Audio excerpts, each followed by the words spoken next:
Hello, my name is Rajit Talesra and welcome to my YouTube channel. So in this video, we will learn about background jobs in Rails, also known as active jobs. So I would highly encourage you to view this video fully because it's a very different form of teaching compared to other videos. Just to give you a glimpse, what a lot of other Rails videos do is that they created 10 to 20 minutes of videos for active jobs plus sidekick plus redis, so they try to mix three things at once. Technically in production all these three things works together only, and that's why it does make sense, but for beginner level they are not the right way. Okay, the right way is to first understand the active jobs, what they do, why do we need that, everything around that. Second part comes Redis and third part comes Sidekick. Okay, so I'll be following that process. Obviously, it will take time. A lot of people won't follow these videos, but those who do, I'm confident that they will learn a lot. So let's go into this. First thing, what is active job? Okay, so active job is basically anything that you want to run on a separate thread parallelly to your code, which can take some time. Okay, a very simple example of that is, for example, if you are in a financial institution working around money and everything, and as a user, I go to the website and click on download bank statement. Okay, now downloading a bank statement requires easily 1 minute on an average, we can say. Okay, if it's a long bank statement. Okay, and if you are hosting this website on Heroku for free, if a task doesn't get done in 30 seconds, it will get killed. Okay, so to make it work on production or anywhere or locally also, you try to create it in a separate thread such that it can work on its own and the website doesn't get hanged. Okay, if you write that code of downloading the bank statement on the main thread where the website is running, during that time the entire website will get freezed, and we don't want that type of experience, right? So a lot of banking institution what they do is, as soon as you click on download banking statement, they will give you three options. Either they will download it in some time, and you have to wait for that time. Second option is they will email you once that is ready, so that is the best option. So I hope you have understood that if something which takes a lot of time in doing, we try to separate that from our main thread, main code, and separate it into a active job. Okay, so that's what active job does. It runs in background without affecting our main website. Okay, so I hope active job is clear. Okay, now when do we use that? I mentioned you when downloading some file, when creating a PDF, when sending a large email, when you want a specific task to be taken at a specific time in future. Okay, for example, if I'm deleting a Google photo right now, it will get deleted completely after 30 days. Okay, how does it happen? So as soon as I click on delete locally, it will create a job, active job, we can say in terms of Rails. It will create a cron job or an active job, which will get executed after 30 days. Okay, so you can create jobs in two ways, basically mentioning a certain specific time, mentioning a relative time, and starting it right now so that it can be run parallel. Okay, so I hope you have understood the basic concept of it. I've highlighted these text on guides. You can easily read this by pausing the video. Okay, so basic concept is that jobs run asynchronously. Okay, now there are two steps to this. One is you mention that, hey, I want to execute download statement job. So that's the job, and you have mentioned via code that I want to execute this. Okay, so at that point it will go into a queue. Okay, it will get enqueued basically. So it will go into a queue. With this queue is responsible for all the active jobs. Okay, once you queue it, the first at the top, whichever item is there, it will get run first. It will get performed. Then once that gets finished, second will come, third will come. You can do it in parallel also, but that's how queue works normally. Okay. So the point is, it has any active job has two things. One is enqueuing, adding it to the queue, and second, performing it. Okay. So that's how it works. Now, there is one disadvantage of just using active job. We do use Sidekick or Rescue, or there are other type of background job related libraries. We do need them because active job works only locally. we cannot do this on production. There are specific reasons for that. I will explain you in this video. Okay. Now let's start working on creating a very simple job. Okay. So let's start. What we can do is, uh, let me go to terminal, stop this, clear. Okay. I already have a project here. It is a very simple project that I created last time. It is related to mail catcher and device. Okay, so there will be some code that you will be seeing, but don't worry about that. Okay, now let's start. Rails generate. Okay, if I write Rails G, it will give me an option, all the options, what all things I can generate. So I'll try to generate job. So let's write Rails G job. Okay, and now it has given me the command how to use it, and I have to name it. Okay, so let's start the name, and there are options. I don't want to use these options, so let's use Rails generate job. I'll name it as simple job. Okay, that's how it will get generated. It is in jobs folder. Let's go through that, app, jobs, and we can see simple job. And you can write this on your own also. It's not that hard. Simply, it will extend the application job queue as. So what happens is that we know that these are jobs, right? So it can be download it can be download statement, it can be sending an email, it can be editing an image or processing a video, it can be anything, right? So not all the tasks are of same priority. Downloading a statement will take a certain priority. Processing a video will take a lower priority. So queue as is a word which helps us in defining what type of priority you want. So by default, we have default, then there is, I think, low priority, medium priority, and high priority. Okay. In most cases, default will work, but you can set low priority, high priority, and medium priority. And if you want to customize this, you can do that also. Uh, Normally, we do it in config initializers, but I won't go in depth of it. It's a advanced concept. Okay. Now let's see this. What happens is, as soon as we execute this simple job, this perform function will get called. Okay, and it can take any number of arguments in this. Okay, and that's why it is a star arguments, which is basically any number of arguments. So what we'll do is just log a statement. Okay, it can be anything. It can be creating a PDF. It can be downloading a file, anything. But for now, because those things require setup work, I'll do very simple thing, which is puts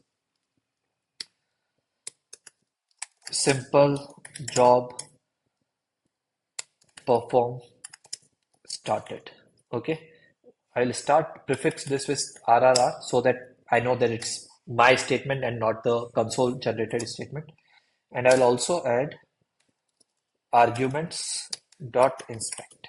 Okay, so that we can see all the arguments that have been passed. Okay, it's a very simple job. Now we have to execute it. When will it get executed? Obviously, when user takes some action, then only it can execute it. Where does user takes action? They take action in views. So let's go to views and create a button. So I already have a button similar to that. I'll create another button. Execute simple job. Okay. It can be deleting the user. It can be when we delete a user. Normally in big projects, we have to do it in a job because deleting a user means we have to go through a lot of tables to manipulate them. Some we have to keep, some we have to delete. So it is an expensive job basically. And that's why we try to segregate to a simple, to any active job. Okay. Now we will have to create a button, post request for that. So let's go there and do that. Let's go to controller, users controller. We already have some post request and everything. Don't worry about that. Let's go and define simple. I'll write perform simple job. Okay, let's end this and let's create a route for this. So config routes perform simple job. Okay, perform simple job, and I'll use that name here also. User perform simple job path. Okay, I hope this will work. Yes. Let me check. Puts perform simple job. Okay, right now we haven't done anything special. What we have done is We have created a button in view using which we are calling this function in controller. It's a basic thing in Rails, nothing is special. Okay, right now we haven't connected it to our job. So let's see if this is getting executed. And for that, what I'll do is I'll start the Rails server, add, let me refresh actually. Yes. And add some blank space, click on execute simple job. And we can see perform simple job text is appearing, okay, which is coming from here. Now let's start performing it. So how can you perform it? You have to use the class name followed by the function name, okay? So what is the class name of our job? That's simple job. And what is the function name, which is perform? So let's use that simple job dot perform. Uh, in this, I can pass some arguments. So let's do a couple of things. First, let's sketch this user again here. Okay, you can pass anything. I'm just passing the user, and I'll pass 5, for example. Okay, and maybe I'll pass Rajat also, something random. Okay, so let's try to execute this. Refresh, add blank spaces, and execute simple job.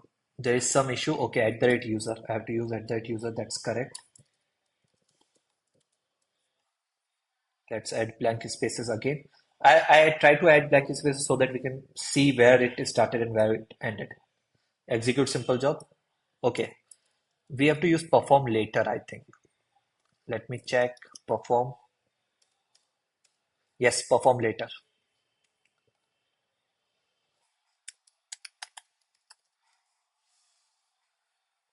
Yes. So that it gets enqueued. Uh,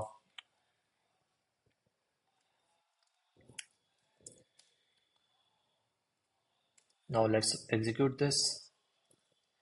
And it started from here. We can see as soon as we clicked on that button, it called the perform simple job route that we had. Using that route, it went to perform simple job inside this user's controller, went there. It has the authenticity token and everything because of the post request. That's fine. From user controller, it is saying that it performed this task, which is good. We just perform simple job. Okay, so let's go to perform simple job, line 11. Okay, and in that, it performed this simple job. Okay, so this is the active job. You can see it got enqueued. I mentioned that earlier that there are two parts to it. First, the job gets enqueued. Second, it gets uh, performed. Okay, so it got enqueued. At this point, it means that it is in line and it has been informed that I have to do this, but the task has not started yet. Okay, so simple job was started. A job has an ID. This is a global ID. Uh, it is an async function, so basically it is on a separate thing with arguments and ID and everything around it got generated.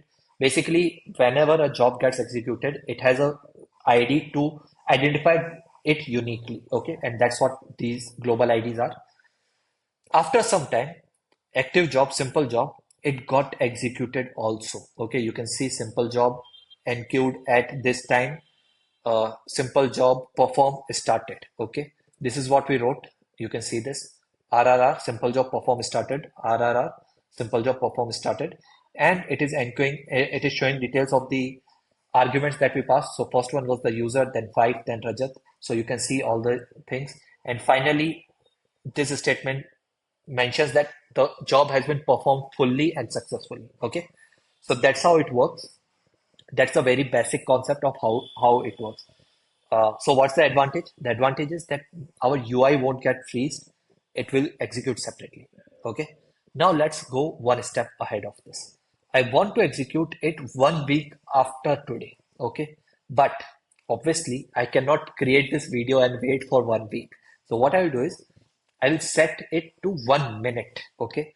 And we'll see this. So set wait, wait or something. Let me check. Set dot set. So wait until no. Wait until is for a specific time and wait is for how much time you want to wait. So I'll use wait 1 minute. Okay. And dot perform later. Yes. Now let's again do this.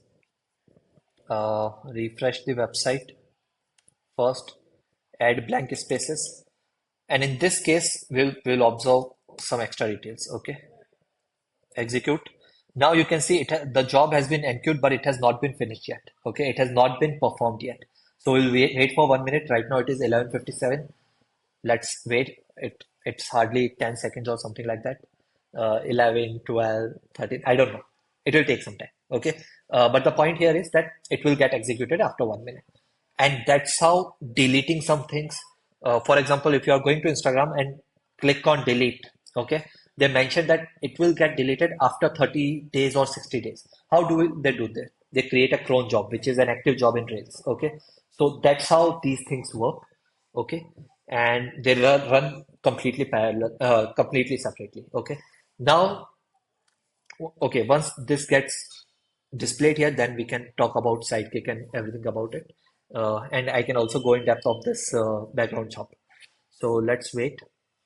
And that's why, because you are seeing all these things in detail, that's why I was saying that other videos you won't find it like that.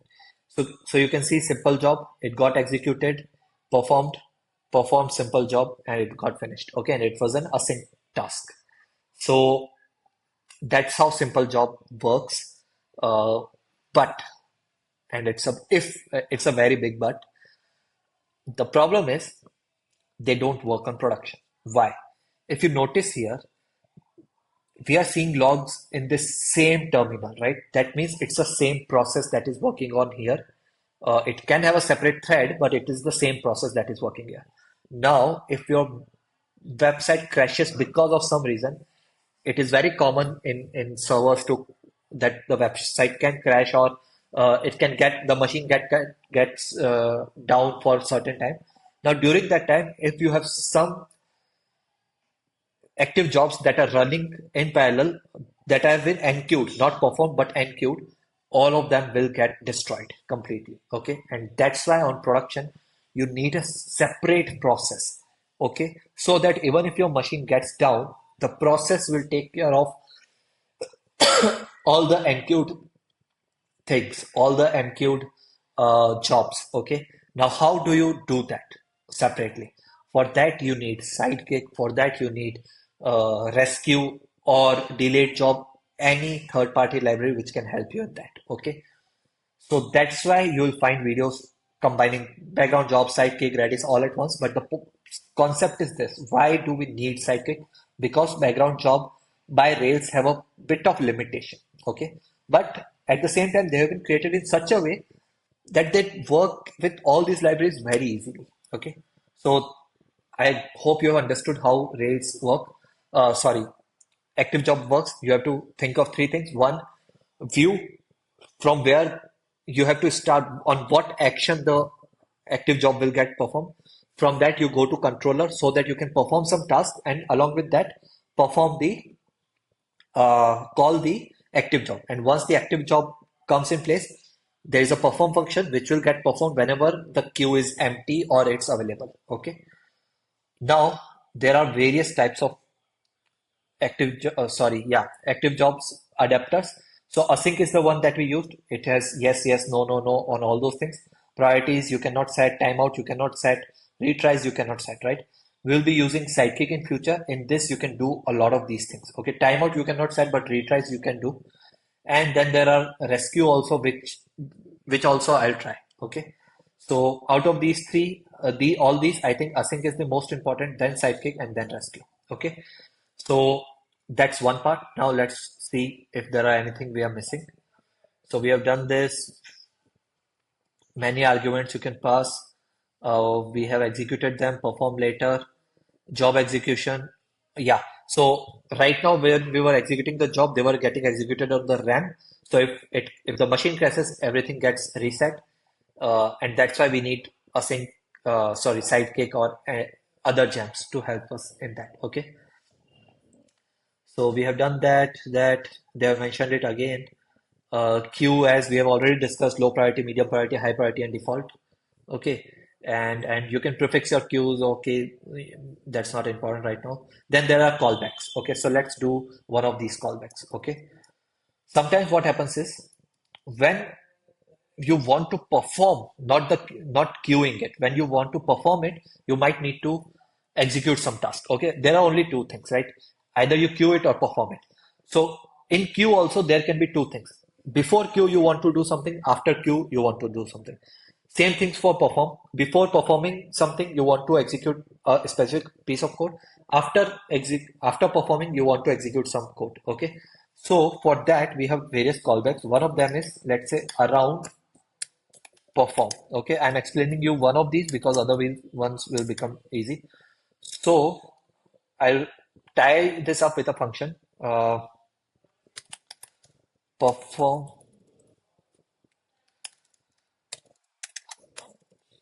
around perform example.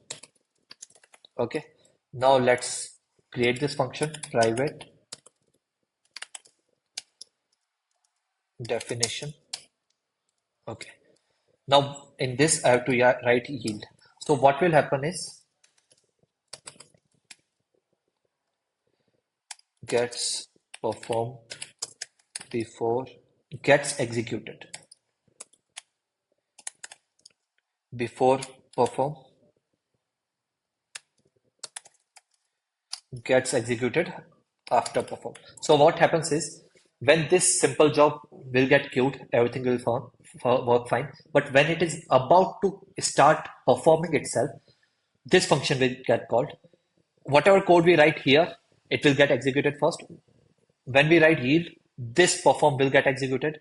And whatever we write here, this will get executed afterwards. Okay. So let's see.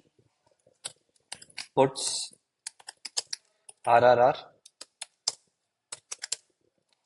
around perform example before